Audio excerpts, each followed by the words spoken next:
राहु ग्रह र केतु ग्रह अब शनि ग्रहको शान्ति गराइदिनु बाबु, स्वस्ति शान्ति गराइदिनु, राम्रो भइजानेछ बाबु। र यो घर गृह मण्डलीको शिरबालाको ग्रह छै बाबु। यसो सानो एउटा पालम भनिदिनु न एकचोटि।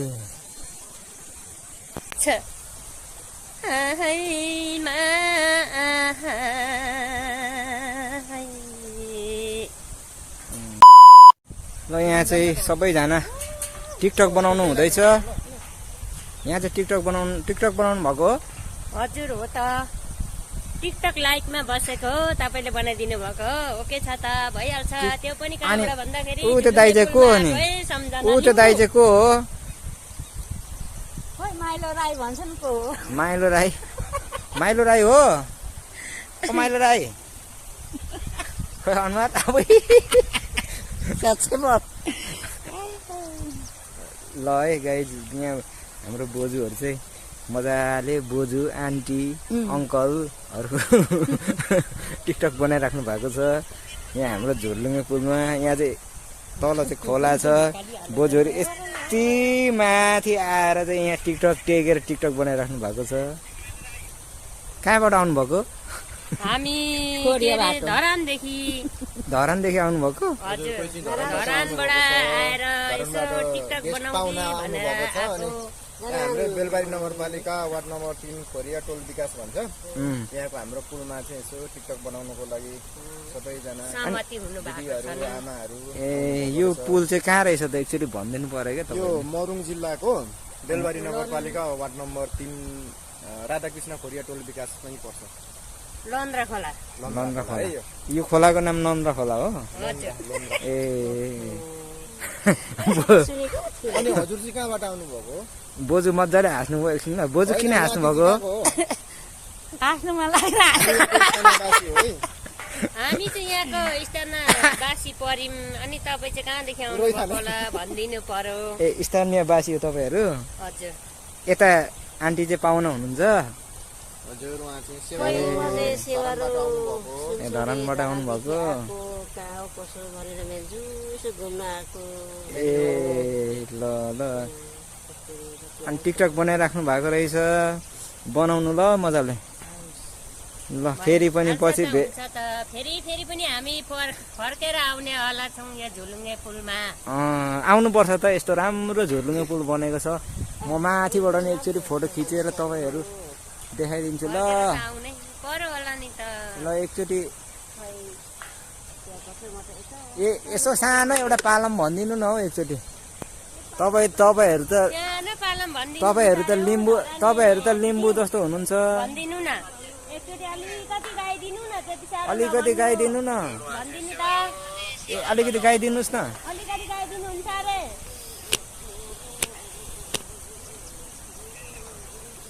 थोरै गाइदिनु न हौ पालम। अलिकति अगाडि जानु होला। तपाईँ लिम्बुनी हो, तपाईँले मिठो गाउनुहुन्छ जस्तो एकचोटि गाइदिनु न। खोइ मलाई त खासै त गाउनु त आउँदैन, के भन्नु होला, तुक्का भन्नु पनि आउँदैन। मैले कस्तो खाले पालम भनिदिनु होला? तपाईँ अब के अरे अघि परिचय पनि पाइएन, मैले कसरी भनिदिनु होला? भनिदिनु न एकचोटि।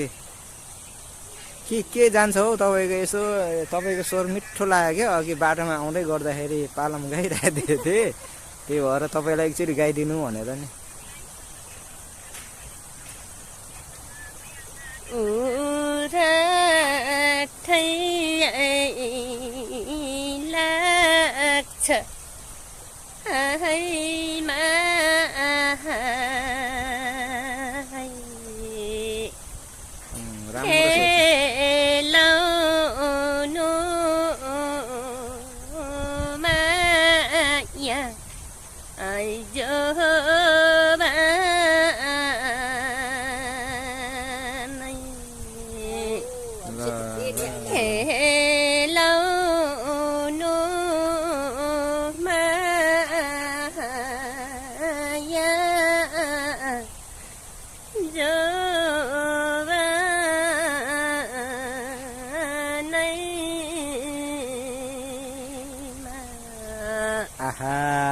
यति मिठो स्वर, यति राम्रो गीत गाउनु हुँदो रहेछ। गीत भन्छ के भन्छ, पालम भन्छ है यसलाई, लिम्बू भाषाबाट पालम। लिम्बू भाषाबाट पालम हुन्छ। यहाँलाई धेरै आन्टीले पनि राम्रो भन्नुहुँदो रहेछ। अहिले यता भनिहाल्नु भयो होइन। अब के हो, बल पऱ्यो क्या तपाईँलाई? होइन हौ, चप्पल अड्क्यो क्या। ए चप्पल अड्क्यो। ल, नेनेले पातेन एउटा सम्झाउने बिर्साउने लैराखे माया नबिर्से ड्राइभरले साँचे आउने साल भेटौँला यस्तै त हो नि के होला र होला। वाह, यतिकै चाहिँ हुनु पर्यो है। यतिको चाहिँ हुनु पर्यो। ल अब इच्छा चाहिँ नगर है, भरे राम्रो राम्रो मात्रै लाऊ। होइन यो साह्रो राम्रो आएको छ। तपाईँलाई म भरे भिडियो पनि देखाइदिन्छु होइन। जस्ट तपाईँहरूको यो त राम्रो आएको छ। यता पक्नु ल, एकछिन ल, यतापट्टि हेर्नु त। यतापट्टि हाम्रो दाइले फोटो खिचिराख्नु भएको रहेछ। हाम्रो बोजूले गीत गाउनुहुन्छ कि? हजुर, म पनि हर्सन्द 6 नम्बरदेखि आएको। यो झोलुङको पुल हेर्नु, गीत गाउन आउँदैन। गीत गाउन आउँदैन? ए ल ल ल, आमा सेवा र ल,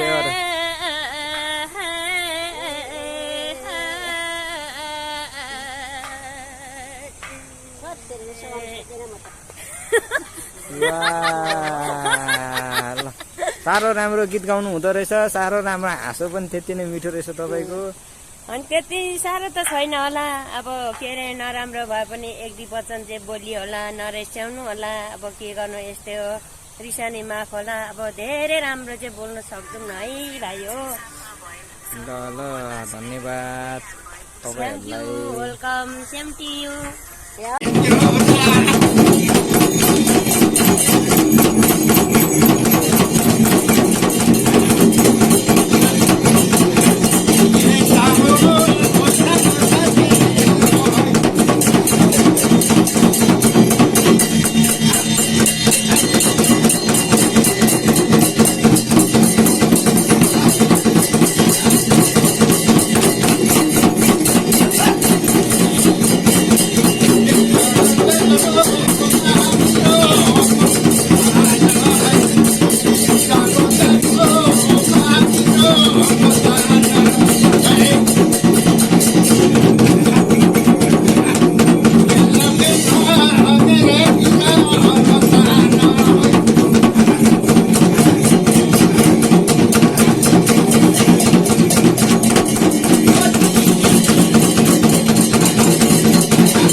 अब यो घरगिरे मण्डलीको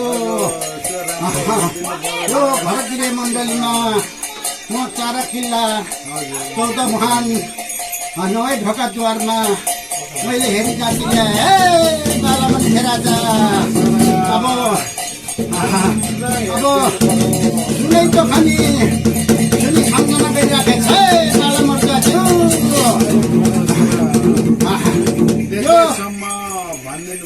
यो घरगिरेको लागिमा कुनै शोक सुर्ता मान्नु पर्दैन बालामन राजा। तिमीले यो खान्चे बुढानी र कालो वास्तु सातवटा धरतीमा त भटाउनु र अग्नि वास्तुलाई आहुति दिनु र छिरुमेरी वास्तुलाई 4 सुर भोगधार गर्नु हेर बालामन राजा। अनि त्यहाँदेखि उज्यालो हाँसे वास्तुलाई शिर मुठमा राखेर स्याहार्दै छ बाबु। अनि हिताको चिताको सबै पुगेर जान्छ है बालामन राजा। आफ्नो कुल थानिक भन्दा अघिको वास्तु है बालामन राजा।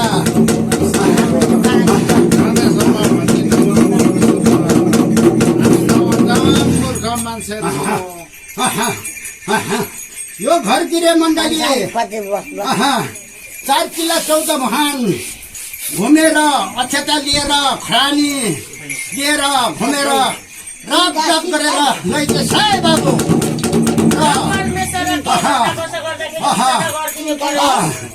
अब शिरबाला चेलिया श्री जननी भनेको राजा अहिले राहु ग्रह र केतु ग्रह अब शनि ग्रहको शान्ति गराइदिनु बाबु स्वस्ति शान्ति गराइदिनु राम्रो भइजानेछ बाबु र यो घर गृह मण्डलीको शिरबालाको ग्रह चाहिँ बाबु चञ्चल ग्रह र केतु ग्रह र मङ्गल ग्रहलाई बाबु राम्रोसँगले दशग्रह काटिदिनु र शिरबाला चेलीको चाहिँ बाबु आफ्नो शिरबाला चेली है बाबु सुनि सम्झना गरिराखे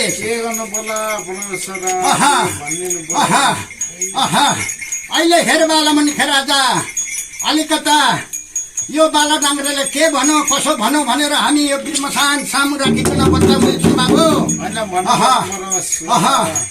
आफ्नो भनेको श्रीमती भनेको बाबु यी देवीहरू हुन्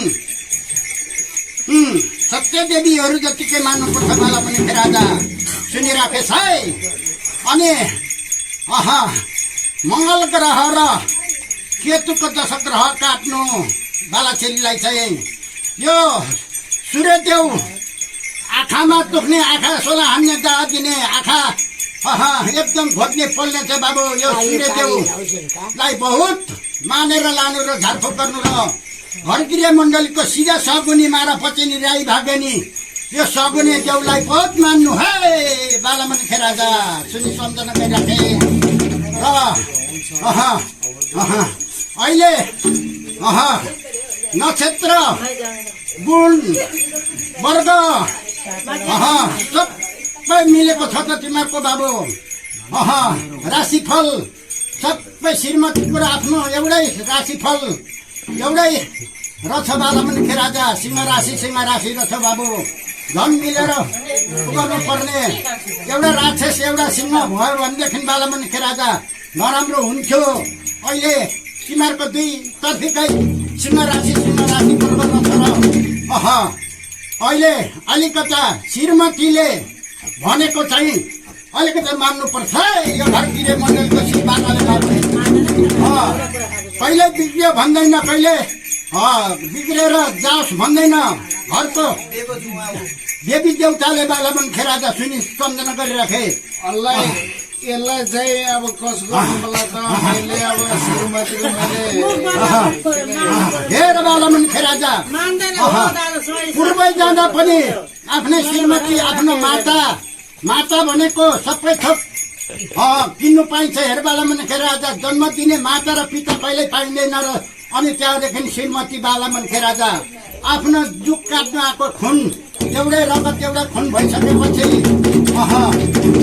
एउटै कुरा व्रत गर्दाखेरि पनि आफू नष्ट भएर त्यो कहिल्यै बिग्रियोस् त भन्दैन हेर बालामणि राजा बाला चेलीले चाहिँ तर आफै अघि सरेर आफै बाठा भएर एउटा कुरा उहाँले भन्यो भनेदेखि दोस्रो कुरा सुनेर चाहिँ जाँदो रहेछ है बालामणि राजा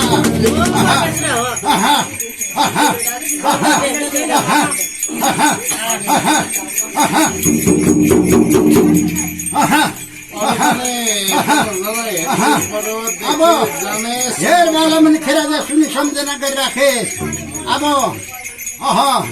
यो खान्छे बुनेर र कालो वास्तुलाई चाहिँ जाप गर्नु पर्यो 7 तल धरतीमा त बसाएर छिरिमेरो वास्तुलाई 4 सुर राखेर अग्नि वास्तुलाई आहुति दिएर अनि उजेलो वास्तुलाई चाहिँ शिरमुन्थनमा चिया दिएर बाबु 64 कोठा राखेर आफू सबै छित्र बासी बसेर पूजाको कस्तो सत्यनारायणको पूजाको त्यतिकै ध्यान बसेर मुखमा केही नलाइकन बसेर चाहिँ एकदम खाली मुखमा बसेर चाहिँ चिया दिएछ है बाबु वास्तुलाई